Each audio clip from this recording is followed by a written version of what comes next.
Submission is not something that is taken by force. It is something that is given. It's a gift that you give in marriage. What you are saying is that I'm surrendering to your leadership.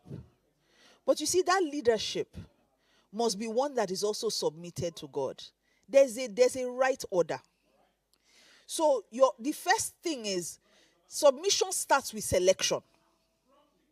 So choosing someone who is submitted to God makes submission easy. And there's no woman that is not submissive. There's no woman. Let's not argue. There's no, because they say submission. I've heard all kinds of things on social media. There's no woman that is not say you cannot say submission comes naturally to a woman. It does. How many people here have been on a plane before? You are here. You must have been on a plane at some point. You've been on the plane, Abby. When you entered the plane, and the pilot said, "We're going to go through some turbulence. Please, I need you to fasten your seat belt." How many people here say, "No, how can a man tell me to fasten my seat belt?" How many? So all of us submitted. So if you drive here, let's assume, I don't know how many people drive. Okay. This example might not work in Nigeria. But if you drive here, you get to a traffic light and it turns red. What do? Do you zoom past? So you did not say, how can inanimate objects be telling me what to do? You submitted. So submission is in you. Your real problem is who you are submitting to. That's the real problem. But submission is not slavery. It doesn't mean you don't have a voice. It's a gift that you give to the man. The gift is, I trust your leadership. And if you choose someone you cannot trust his leadership, then I'm also worried about your decisions. Now, am I saying go and argue? No, of course not. There's a way to fight as a Christian woman. There's a place we used to enter. When you call your father's name, he answers.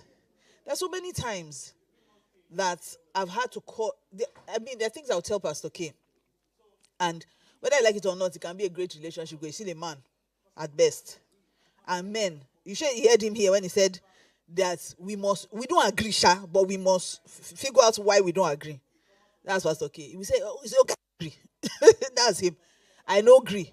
There are things I'll say to him. He will say, "I don't agree. It's not by force for me to agree. Now. I don't agree. I won't argue. I will just go on my knees." Because the heart of the king is in God's hands. And God knows how to direct it.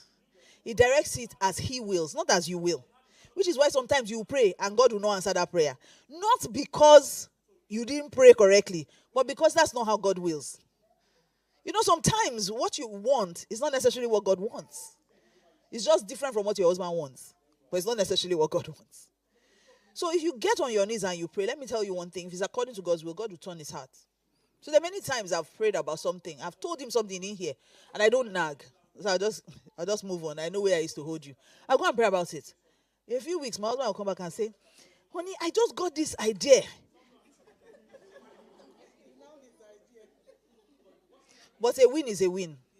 So I'm not going to say, I'll say, "You know, this is what I love about you, that you hear God." Wow. My own shady thing has happened. So please understand that you still have a voice.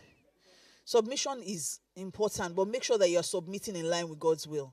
There are women that have said to me, "I'm trusting God for a child.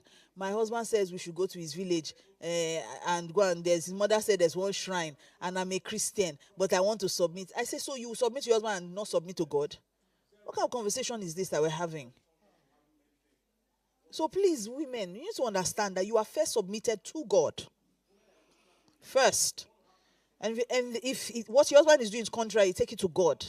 Make sure you take it to God. But you are not a slave. You can lose your life. Look at Sapphira.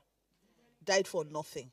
If she had told, immediately her husband told her that, "Well, let's hide the money." If she had gone to Peter and say, "Our daddy, wa. Don't mind this, my husband, though. Don't mind him. You do not tell us to bring money. He's the one that wanted to bring money. Let me tell you, when he brings the money, that's not the complete money, sir. Don't tell him I told you, please. But just have mercy. Help me, help him." You know that when they called him, they told him, "Your wife has told us." But when she came, they asked her, they said, "Is this the complete money?" She said, "Yes." So, I swear to God, this is all the money. My husband is a giver. He's a giver. They told her that the people that went to bury your husband, you can hear their footsteps. They're coming for you. She died for nothing. And I keep wondering what happened to their children. Wow, what a journey we've just been on together in this video. We believe with all our hearts that it's not by accident that you found yourself here today on the Right Choice YouTube channel. Every moment you've spent with us has been part of something bigger, a divine arrangement, a seed of inspiration, encouragement, and transformation planted into your heart for such a time as this.